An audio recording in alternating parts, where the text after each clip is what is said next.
Buenas tardes, estimados alumnos.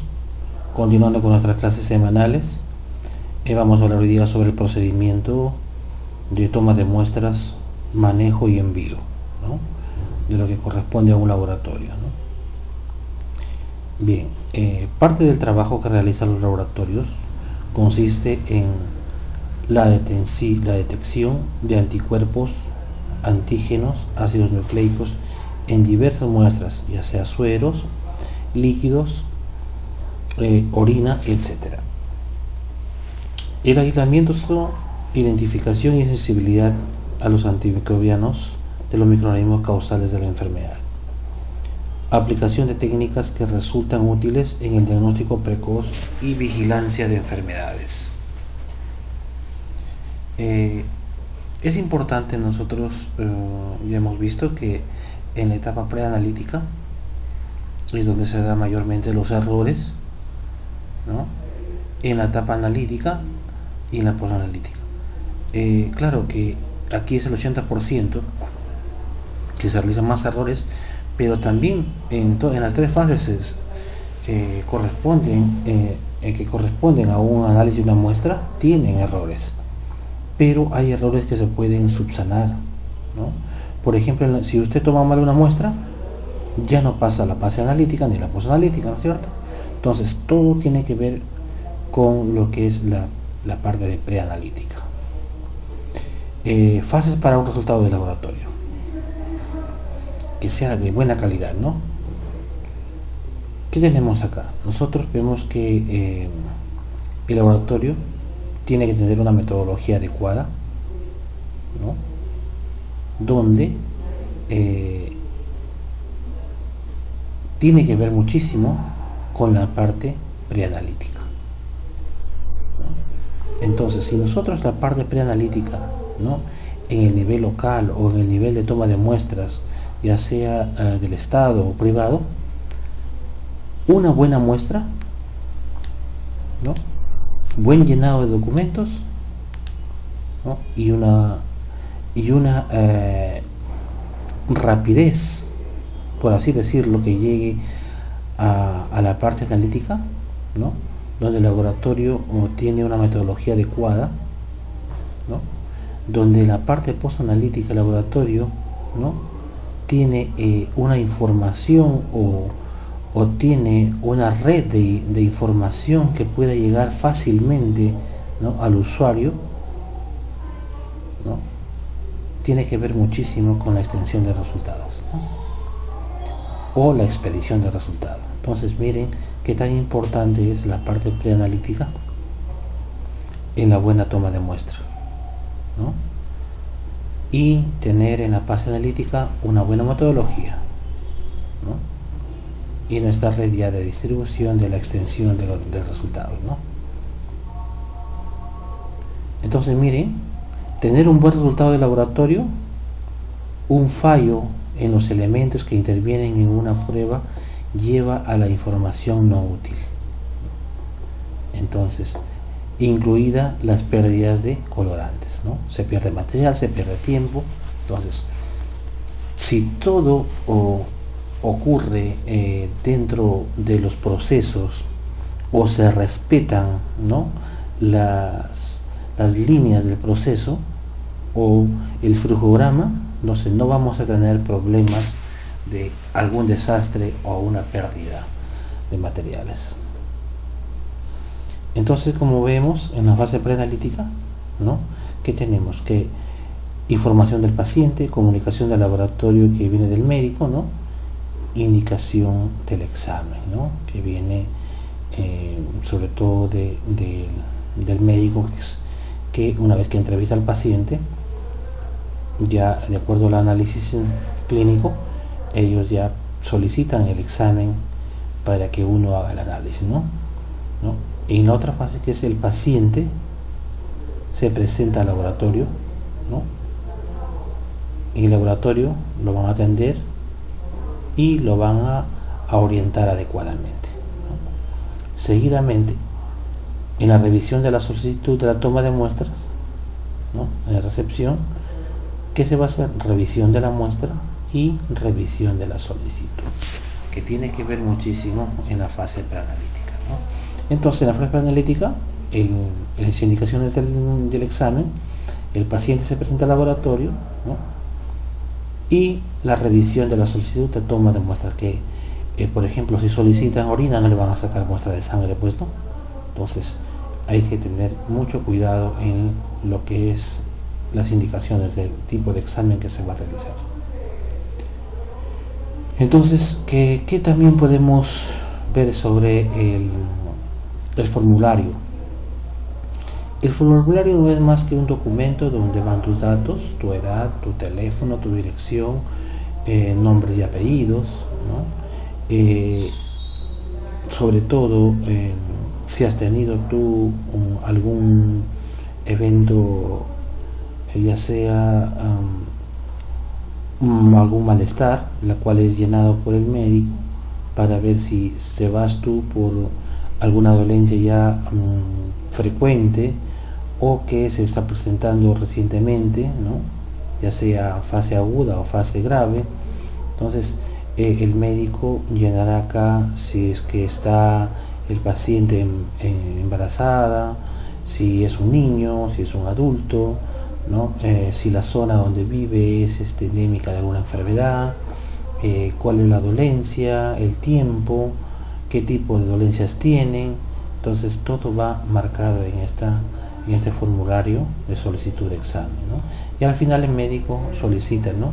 Si tiene un problema respiratorio, necesitará pues un análisis de nasofaringio, qué sé yo, ¿no? Entonces es importantísimo ver el formulario cambia en diferentes establecimientos, ¿no? Por ejemplo, en el caso de los médicos llenan una ficha, ¿no? Que se llama historia clínica, y para la solicitud del laboratorio de análisis simplemente solicita análisis de sangre del paciente tal, ¿no? Para diagnosticar por ejemplo diabetes, ¿no?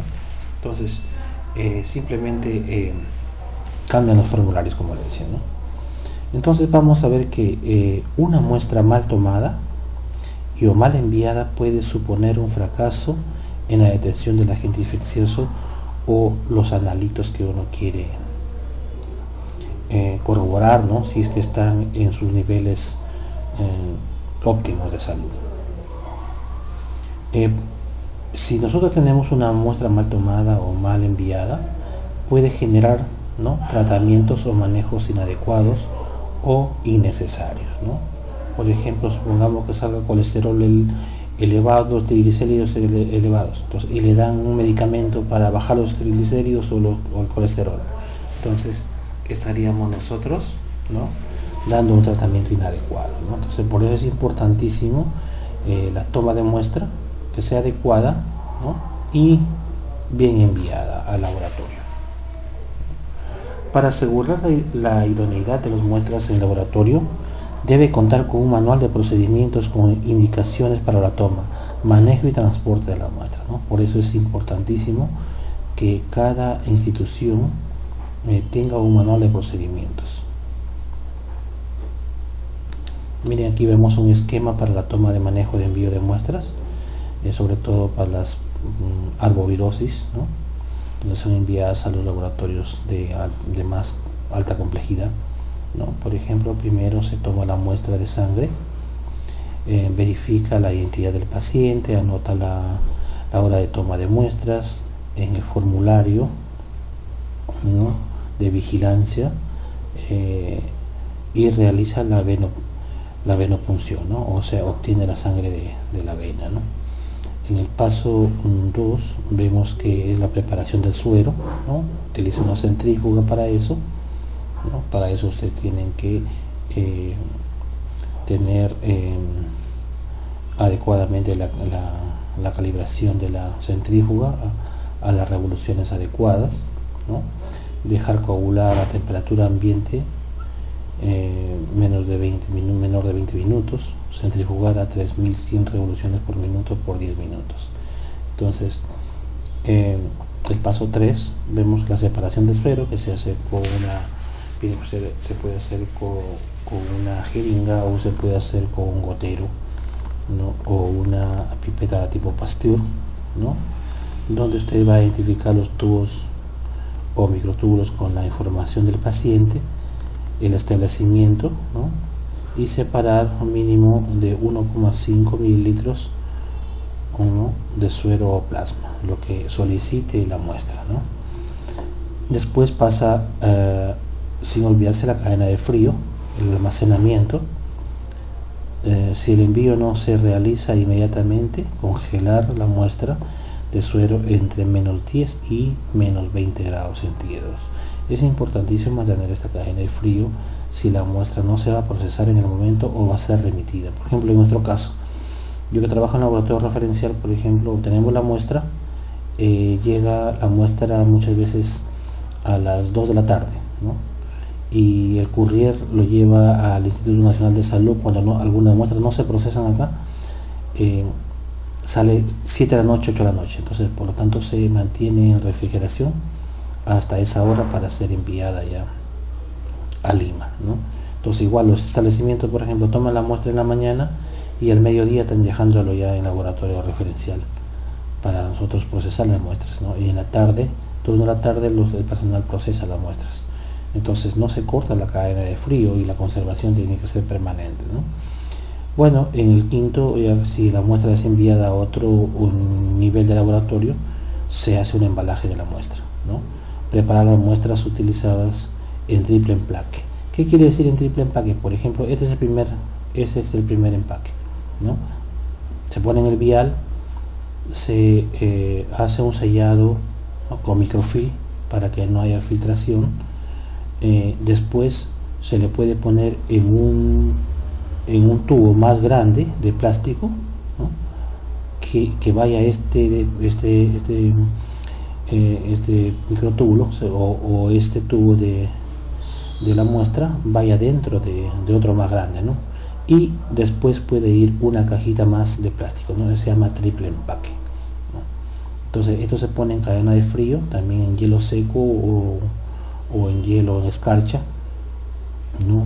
Para ser, por ejemplo, enviado a Lima, solicitan que se debe mandar con mínimo con 2 kilos de hielo.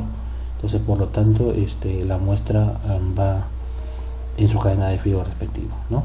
Y 6 es lo que es el transporte, asegurar firmemente el tercer embalaje al vehículo, ¿no?, con su respectiva etiqueta, ¿no? Etiquetar, equipar el vehículo para contener derrames. Es importante porque esto va en un cooler, aparte del triple empaque va en un cooler bien sellado también, para que si hay un derrame no pueda contaminar el área o el vehículo que ha sido transportado, ¿no? Entregar las muestras al laboratorio nacional, ¿no?, entre los siguientes 72 horas después de la toma de muestra, ¿no? Es importantísimo este manejo del envío, ¿no?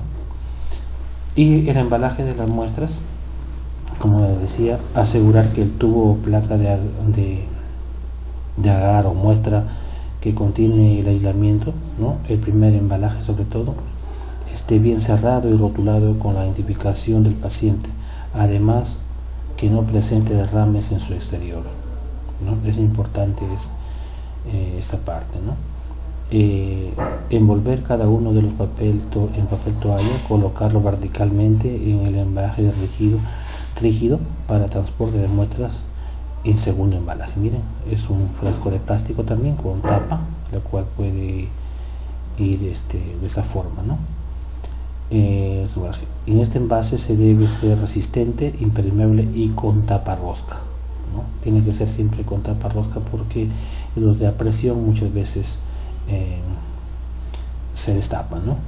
Entonces miren, colocar el segundo embalaje en un contenedor para transporte de muestras, que es el tercer embalaje, que se debe ser rígido o caja de poliestireno expedido, ¿no? Duraplast, o también hay caja de Tecnopor, ¿no? Vemos que al transportar el tercer embalaje debe ser identificado como bioinfeccioso, ¿no?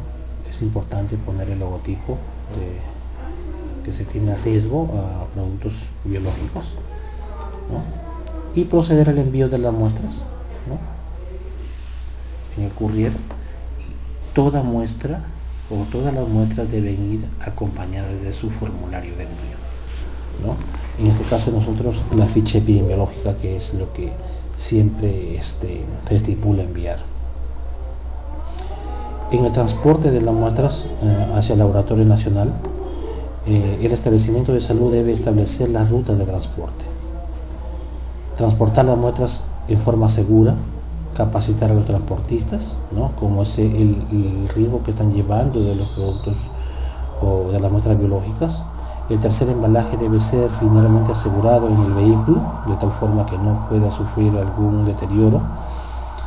Se debe mantener la temperatura de conservación de la muestra, ¿no? Siempre va con su hielo, como le dije, no menor de 2 kilos de hielo si va hacia Lima, ¿no?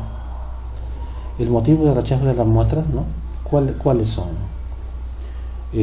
Cuando se tiene una solicitud del examen con signos de contaminación con la muestra, ¿no?, por ejemplo, está manchado, ¿no?, formulario de envíos de la vigilancia, ¿no?, en este caso vigilancia centinela, anexo 18, con información incompleta, especialmente el dato de la fecha de inicio de síntomas, fecha de hora de toma y envío de la muestra, ¿no? Si estos datos no lo tiene, entonces no tenemos una buena información epidemiológica. Muestras sin formato de envío, incongruencias entre la información del tubo y la placa, o sea que si el tubo tiene un nombre y en la ficha tiene otro nombre, entonces no hay esa incongruencia de los datos, ¿no? Entonces no se puede procesar una muestra. El otro es sospecha de diagnóstica expresada como un signo o síntoma que no refiera el evento objeto de la vigilancia. Por ejemplo, si yo mando una ficha para análisis, por ejemplo, de influenza, ¿no?, y mi muestra es de sangre, entonces va a ser diferente el análisis, ¿no?, porque para influenza yo tengo que tomar un hisopado nasofaríngeo. Por otro lado, tengo que ver los tipos de muestra y medios de transporte inadecuados, ¿no? Tengo que ver ya que tengo especificaciones para ver los tipos de muestra que debo tomar para la etiología que yo quiero investigar o el analito que yo quiero investigar, ¿no? Cepas bacterianas con signos de crecimiento polimicrobiano, ¿no? Este es importante porque posiblemente la muestra ya esté contaminada, ¿no? Entonces eso es todo. Cualquier pregunta, por favor, lo desarrollamos en clase. Gracias.